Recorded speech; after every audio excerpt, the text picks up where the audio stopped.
అయినా ఈ ప్రపంచాన్ని పట్టి పీడిస్తున్న, ప్రపంచాన్ని తన గుప్పిట్లో పెట్టుకున్న, ప్రపంచాన్ని మింగిన అపవాది యొక్క ఆ బారి నుంచి నిన్ను తప్పించుకోవాలి అనంటే నీకున్న ఒకే ఒక ఆశ్రయ దుర్గం, ఆశ్రయపురం, నీకున్న ఒకే ఒక బండ.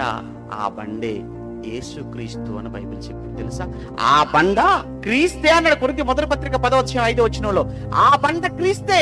నువ్వు ఈ దుష్టుల నుంచి తప్పించుకోవాలి అనుకుంటున్నావా? ఈ గర్జించి సింహమైన అపవాది బారి నుంచి నువ్వు తప్పించుకోవాలి అనుకుంటే, నీవు దాగు చోటు, నీవు దాగే చోటు, నువ్వు సురక్షితంగా ఉండే చోటు, నీ ప్రాణాన్ని నువ్వు దక్కించుకోవాలనుకుంటే నువ్వు రావలసింది ఒకే ఒక చోటుకు. అది యేసుక్రీస్తు అనేటువంటి ఆ బండ దగ్గరికి నువ్వు రాగలిగితే తప్ప నీ బ్రతుకు నువ్వు కాపాడుకోలేవు.